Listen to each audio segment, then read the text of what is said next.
A transcription. Quiet, please. We're rolling. Speed. Camera. Action.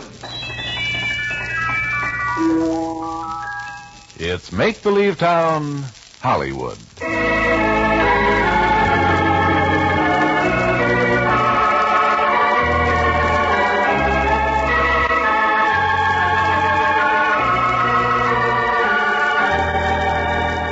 Welcome to Make-Believe Town, Hollywood, and another romantic story of the people to whom all the world's but a silver screen. Here to introduce Act One of today's story is one of Movieland's loveliest, most talented stars, Virginia Bruce. Hello, everyone, and thanks for being with us again. You know, it's been said that this is an age of specialism. Most of us no longer just go to a doctor. We go to a heart specialist, an eye specialist, and so on. If you build a house, you engage a man who specializes in heating and another who specializes in plumbing. An architect draws the plans, and 6 or 7 specialists in their own fields build the house. But in show business, well, we've always seemed to put more emphasis on versatility than on specialty. Radio actors, for example, are sometimes heard in 4 or 5 different roles every day. In the movies, cameramen have also been directors, and writers sometimes produce their own scripts. We have an excellent example of versatility and talent in 2 different fields on our program today. David Ellis, as fine a radio actor who ever solved the crime and married the girl, is also the writer of today's script. So listen now, won't you, to Act One of Hollywood Romance, by David Ellis, with David Ellis as Henry.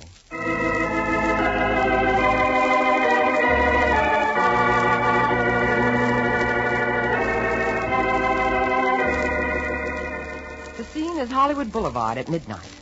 If you were a tourist, you'd find it surprisingly quiet and void of traffic. For Hollywood, as I've said before, is really a big, small town. And except for Saturday night, most of us retire fairly early. Honestly. Anyway, this isn't Saturday night, and the corner of Hollywood and Highland is pretty deserted. That is, except for a boy and a girl waiting for the northbound red car that will take them to the valley. They don't know each other. They are hardly conscious of the other's presence until the girl drops her purse. Pardon. You dropped your purse? Oh, so I did. Thank you. You're perfectly welcome. Your purse. Oh, yes. I'm sorry. Thanks. You must be slightly nervous. Yes. Well, that's how it affects you sometimes. I am a little nervous, I guess. I can see that. Well, I never drop things. I don't know what's the matter with me tonight. Do you live in the valley? Yes. That was a silly question. Oh, I don't think it was such a silly question. It was a pretty silly question. What would you be doing on this corner otherwise? If you lived south, you'd be on the other corner. No. I live in the valley. Well, I don't really mind the valley. It's all right. What school did you go to? North Hollywood High. North Hollywood High? Mm-hmm. Gee, I used to know a girl who went to North Hollywood High. Do you know Betty Gilfillan? No. Oh, I guess she graduated by the time you were in school. She was tall. You wouldn't know her, I don't suppose. No. She must have graduated by the time I got to school. Sure, it was a silly question. Say, I was just thinking, I hope you don't mind me standing here talking to you. I don't usually do this. I'm not in the habit of doing it, I mean. Oh, I don't mind. Hope you don't think I'm trying to be fresh. Oh, not at all. At midnight, I just feel a little closer to people at bus stops, I guess. Maybe because we're like a little world all our own. There's so few of us, if you get what I mean. It's sort of like being on a desert island. Lonely, kind of. It is that way. I never quite thought of it that way, but it is. Say, you don't think I'm fresh? Oh, no, not at all. Oh, I thought maybe you might have. I'm not trying to be. Say, there's a hamburger stand open around the corner. Would you like to have a cup of coffee? Well... If you think you should be getting home, don't consider it for a minute, but if you have a little time... Well... Forget it. All right, let's get a cup of coffee. No, I feel funny. You got to be getting home. No, it's all right. No, forget it. It wasn't gentlemanly of me to ask. No, I'd like a cup of coffee. Well, since you might have known Betty Gilfillan, I guess it's all right, isn't it? Sure.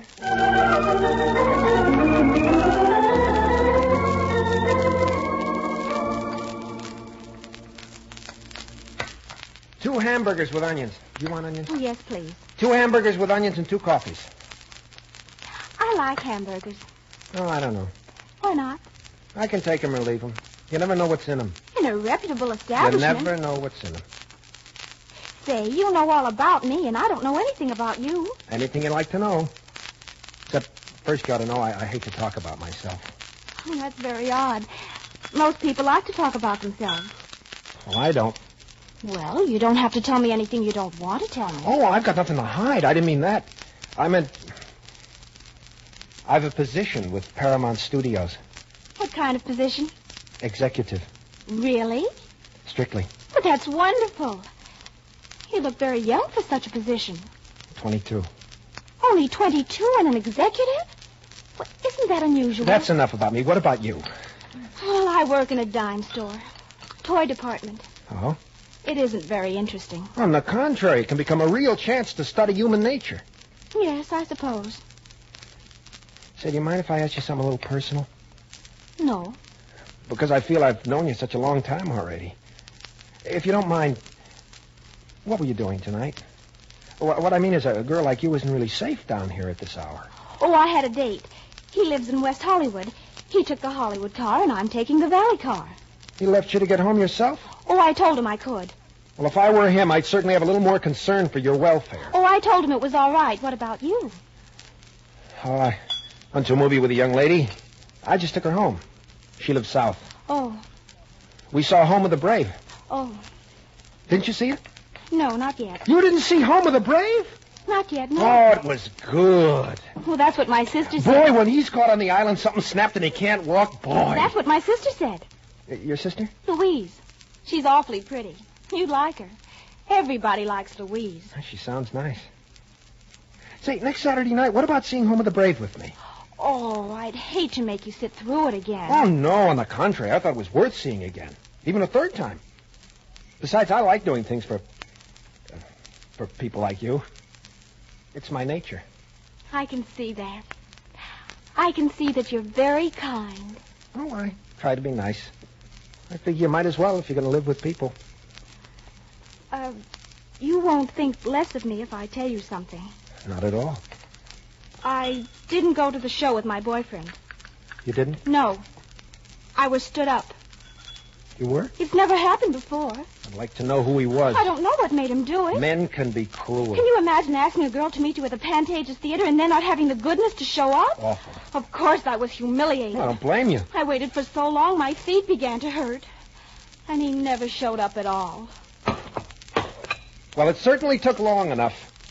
Hamburgers certainly took long enough, didn't they? I don't mind.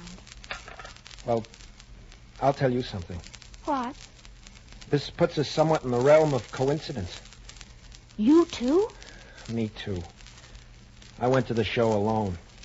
This girl I was going to take out, she called up at 7 o'clock and said she didn't feel well. That's dirty. Say, that's life. She found somebody who can spend a lot on her, I guess. And she lives in nightclubs. Me, I can only afford movies. I suppose it sounds a little silly, but I feel much better now. I don't feel so alone. You know something? You're nice. My name's Henry. Henry Phelps. Naomi Tarakowski. How do you do? How do you do? I'm glad you told me. About what? Well, being... Stood up. Oh, yes. I'm glad you told me. You see, I lied to you. I'm not an executive at Paramount. I'm just in the cutting room. Well, so what? You'll be an executive someday, I bet. You think so? Sure.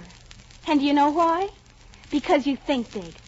Do I? My sister Louise is always saying that if you think big, real big, you're bound to click somewhere. Well, I think big, but... And you don't like to talk about yourself. Dale Carnegie says... That's because I've never had anything important to say about myself. Oh, you mustn't say that. No, it's true. In the Army, I was in the Quartermaster Corps. Well, what's unimportant about the Quartermaster Corps? The Army certainly needed quartermasters. Well, it isn't exactly chemical warfare. Well, perhaps not. You know those tests on psychology they have in the magazines? Mm-hmm. Oh, last week I took one, and did I come out lousy? What did it say? It said... Oh, I don't know. Oh, now, come on. What did it say? It said... I needed love. Well, that's nothing. Oh, I'm sorry I mentioned Oh, it. not at all. I didn't mean to embarrass you. Not at all. Please don't think that. I guess maybe I do, too. Need love? I guess maybe. Say, are you sure you want to take me all the way home? Why not? It's late. Oh, that's all right. Well, if you're sure. I'm positive. Now, what was that you were saying about psychology?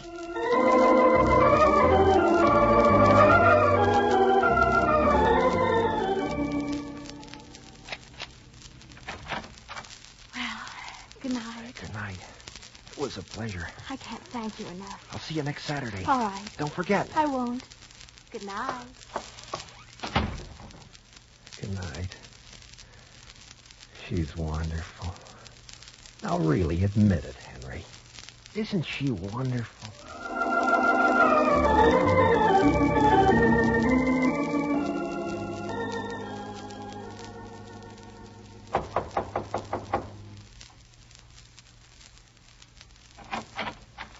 Hello. Hello. Is this the Tarakowski residence? Yes. Won't you come in? Thank you. May I take your coat? Thank you. Oh, gardenias. They're lovely. Common but appropriate. Come on into the living room and make yourself comfortable. Naomi's having a little trouble with her hair. She washed it the other night. I see. I'm sorry. I'm Louise, Naomi's sister. I'm pleased to know you. She told me an awful lot about you. You work at MGM, don't you? Paramount. She said MGM. You cut things. Something like that. Well, I'm awfully glad Naomi's found someone. I mean, someone her type. Well, I mean, she's so lonely sometimes. I worry about her. She's a fine girl. Well, I didn't mean to insinuate. Oh, no, not at all. You'll find Naomi very intelligent. She's all right. Louise, will you help me for a minute? Excuse me. Having trouble with your hair? You try that stuff again, Louise. Try what? Don't be so innocent. You know what. Every boy that ever comes to see me, you try it with. Just because he's come to see me. He's got bushy eyebrows, a high forehead, and he's not tall. He'll be bald at 30, I can tell. I'm not the least interested. Stop it, Louise. He'll hear you. What do I care? The jerk. He's not a jerk. It's all right with me. So you're prettier than I am. And Mom was always giving you more attention. And every time I got something, you took it away from me. And Mom always said, let her have it, dear. She's your sister. Well, not anymore. Mom's gone. Now who's talking too loud? Well, I'm grown up now, Louise. He may not be handsome, but he's nice. Very nice. And you just stay away from him. I wouldn't have him if you gave him to me. If I couldn't do better than that, Naomi. I know. You can always do better than that. Now, please go back in there and Pete and company, if you don't mind. I mind, but I'll go. Well, we finally got it settled. Her hair problem. It's so fine, you know, it's very hard to control. Say, it's a very nice dress you have on. Like it? I made it myself. Really? Mm-hmm. You must be pretty handy. I make most of my own clothes. I see. Not that I'm a homebody. Oh, I can see that you're not. I like to go out. I bet you dance well. Not too well. No, I bet you do. Nah, my feet are too big. I bet you have a fine sense of rhythm. Oh, no. I can tell. You're sensitive. Oh, no. I'm going out, too. Hope you have a lovely time. Already? Gosh, you look nice. I brought you these. Oh, thank you. They're lovely. Well, good night, Louise. Glad to have met you. Good night, Henry. Have a good time.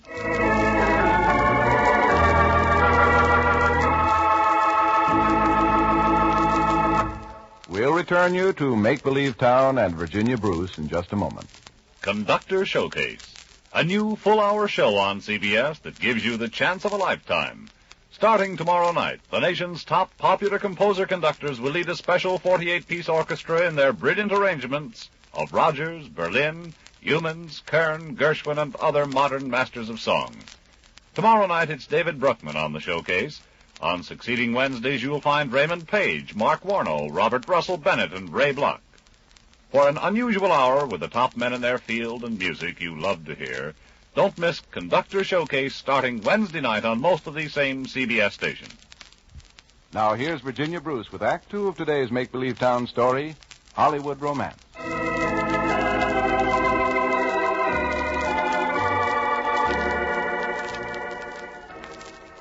It's now a little later that same Saturday night. Henry and Naomi have taken the streetcar from the valley into Hollywood and are going to a picture. But ever since they left Naomi's house, Henry has been talking about Louise, Naomi's sister. And something about the two girls seems to puzzle him. There will be a half-hour wait for all seats. A half-hour wait. So that was your sister. She's pretty, all right. Yeah, she's nice. You don't like her, do you? Why do you say that? Because you don't. I know. You see, I'm something of a psychologist. Well, you're wrong. I like her very much. After all, she's my only sister. Hold your own tickets, please. Hold your own. You don't like her. You don't have to tell me you do. I understand. I don't see that it has anything to do with you.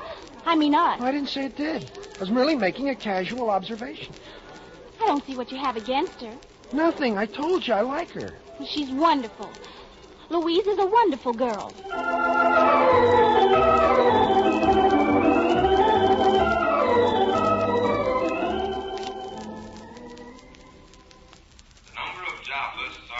Here's a couple of seats right here. Okay. Excuse me, please. Oh, sorry.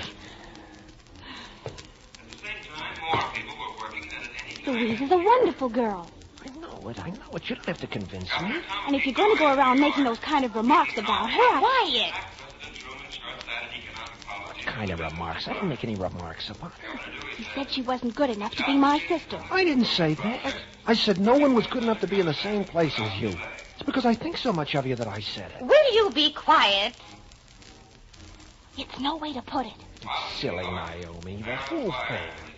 Why don't you take her out and see? Because I know she's nice. I just made a common, ordinary, casual observation that any discerning human being might have made. Would you mind being quiet back there? Sorry. I don't know of anything. Take her out and see. But I don't want to take her out. I want to take you out. I want you to take her out. But why? I don't get it. Because I want you to. Can't you understand? I want you to. All right, Naomi, I'll ask her. I'll ask her out if it'll make you feel better. Only I must say, I don't get it. I don't get it at all. If you told him to quit that gabbing, I'm going to call him usher. Oh, sorry.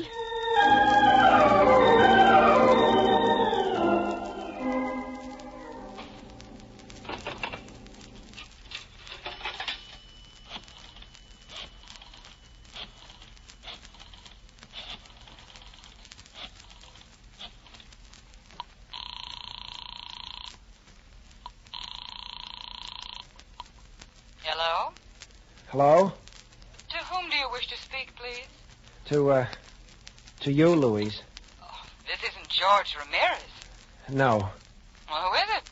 Henry Phelps, remember? Oh, yes. Would you consider it an insult to your sister if I asked you out with me? That's a peculiar request. Well, would you? Well, not particularly. It's a date. Saturday? Tied up Saturday. Sunday night at 8. All right, Henry. Bye. You can't live with him and you can't live without him. You can't live with him and you can't live without him. So that's pretty good.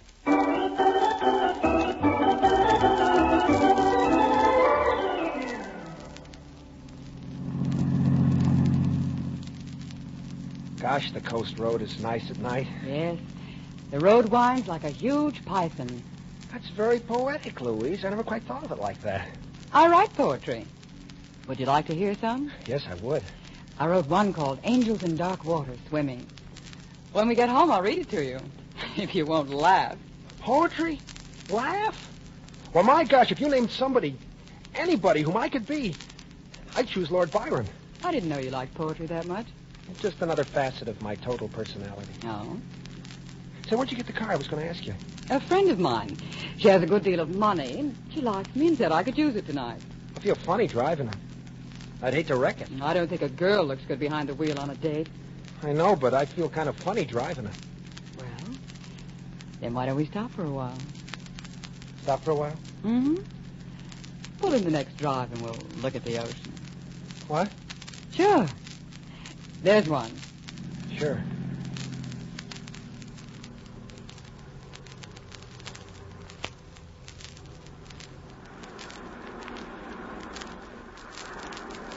It's nice here.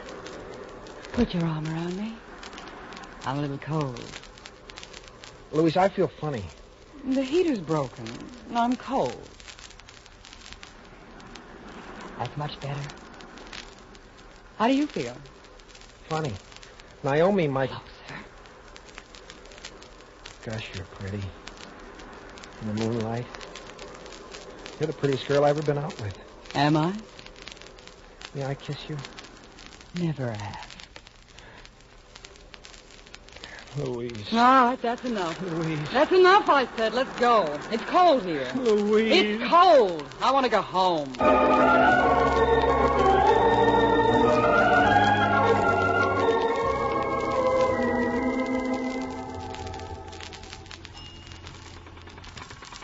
Hey, Henry, for Pete's sake, watch what you're doing. Huh? You got Bob Hope upside down. Huh? The film. Start over. Sure. What's the matter with you? You in love or something? Sam, she's wonderful. No kidding, Sam, this girl is wonderful. She's like no other girl ever walked the face of the earth, Sam. I'm happy for you, Henry, but please, if you gotta fall in love, don't take it out on Bob Hope. What? He's upside down. Yeah. How could I do a crazy thing like that to Bing Crosby?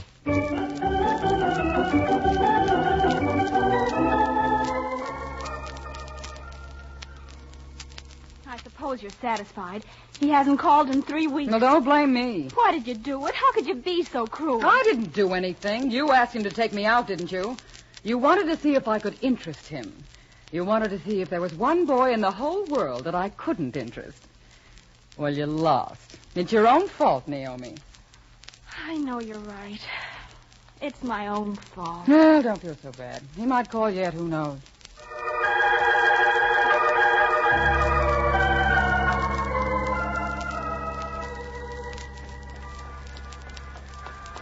Louise.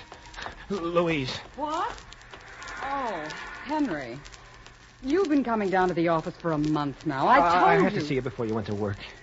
Louise, I love you. Oh, you only think you do. I can't help it. That night something snapped. I mean, you did something to me.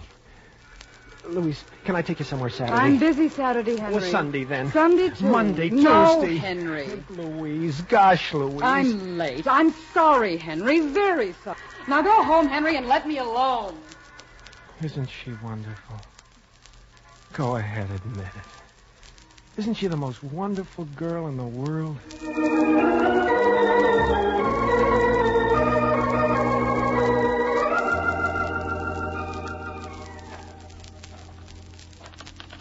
You going to lunch, Henry? Yeah, Sam. Hey, what's the matter with you? You look terrible. You got rings around your eyes. Did you know that? Rings? Black ones. It's no wonder. What about your girl? Only 2 things ever bother me, money and girls. Is it this Louise? If I can only get her out of my mind. I do such foolish things like following her down the street for blocks just to catch a glimpse of her. Like meeting her down at the office just to talk to her. Well, Henry, if I were you, if she's treating you that bad, making you feel this terrible, I wouldn't have anything to do with her. A woman that'll treat you like that has no love in her heart. Oh, you don't know Louise? Ever show you her picture? No. Well, look, this is it. No, this isn't her. This is her sister, Naomi. Uh-huh. Naomi. She'd never do a thing like that. Telling me to kiss her and then throwing me off like an old coat. She looks like a sweet girl. Beauty isn't everything. Only skin deep. There's something in that. It's the beauty of the person's soul. It's what's underneath. Takes a while for people to see what's underneath sometimes because it's kind of like a glare, beauty is. I mean, it blinds you temporarily. But after you know somebody and your eyes get accustomed to the good looks and you see underneath there's nothing but an evil soul. The commissary's this way. Oh, yeah. You gonna lend me that $1? Sure. What $1? The $1 you said you lent me for lunch. Sure. Yes, sir, Sam. A girl only treats Henry Phelps like that once. Just once. She never gets a second chance. That's the spirit. Wouldn't you throw her over? Absolutely. Wouldn't you get in touch with your sister instead, whom you deeply have a real affection for? Sure. Sam, you're a friend. That's real good advice.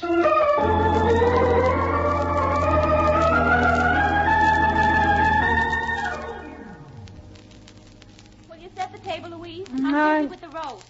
Oh, I'm busy, Naomi. I haven't seen Henry in weeks. Have you? No, I haven't. He stopped pestering me at the office. Oh, I'll get it.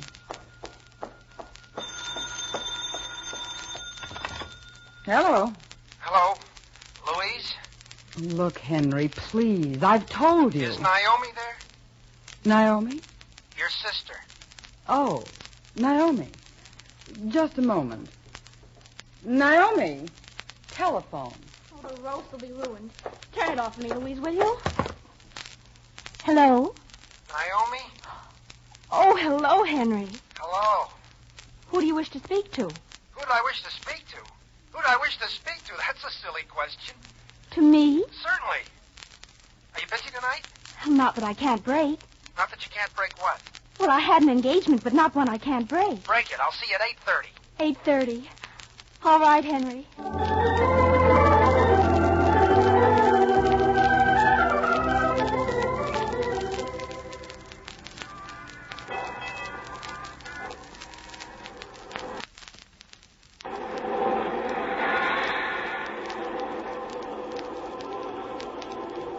The news of the world distresses me. Me too. When you think how beautiful and big the world is and how there's room for everybody to live peacefully, it gets a little silly, doesn't it? It certainly does. And mostly because people don't take an interest in international affairs. They don't read enough. They don't realize what's going on. Well, they certainly don't. Naomi, you aren't mad at me. No, Henry. Because I behaved like a fool. Louise was pretty and I behaved like a fool. And I was lying when I said I didn't know why you wanted me to take her out. Which is still another way of saying I was a fool. You weren't a fool. And it makes it nice now that I know you wanted to take me out again. See, I'll tell you how it was. I wanted you to take out both Louise and me so you could judge. I mean, so you could choose between us. That was the only way I could really and truly know. Sure, I'm something of a psychologist. I saw that. And I want you to know that I wasn't really in love with her. Not really in love. Just what you might call a juvenile fascination. Henry, I wish you'd tell me something. Sure. Why did you take me out again? It wasn't because Louise turned you down. Not at all. That didn't have a thing to do with it. It was because I like you. Because you have many fine qualities, both as a human being and as a woman. Because I guess I'd like Louise to be my sister-in-law. Henry. Fountain and Highland. Henry, I love you, too. You do? You love me? You do? Yes, Henry, I do. Henry. Huh? How did you know how I felt about my sister? How did I know? Why didn't I tell you? I've got a handsome brother. Hollywood and Highland next. Hollywood and Highland.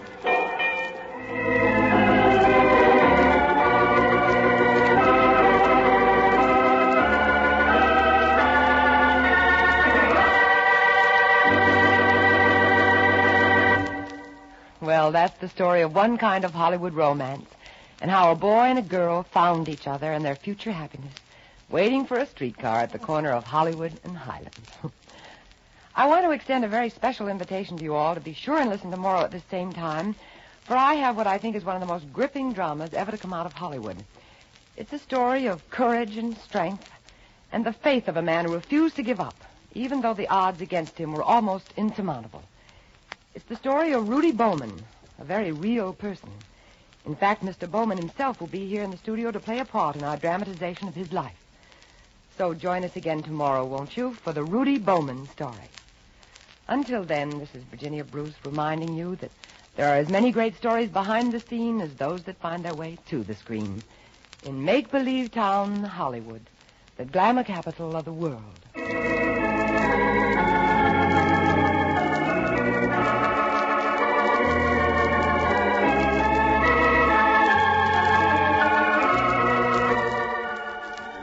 Featured in today's story were Joy Terry as Naomi and David Ellis, who wrote the script and played the role of Henry. Our producer-director is Ralph Rose. Music is by Ivan Ditmars. Listen again tomorrow at the same time when Virginia Bruce returns with another story from Make-Believe Town, Hollywood. This is John Jacobs speaking. Black magic and white magic. Here are phrases you'd expect to find in the dark streets of Soho or the back trails of the jungles. But tomorrow night you will find them bandied about in a small American town, River's End, home of Dr. Christian. And it'll be the kindly small-town physician himself who practices the white magic, healing a serious domestic breach with the aid of a television set. CBS cordially invites you to hear this latest Dr. Christian story, White Magic, tomorrow night on most of these same CBS stations. Make-Believe Town, Hollywood, starring Virginia Bruce, comes to you every day at this time transcribed. This is CBS, the Columbia Broadcasting System.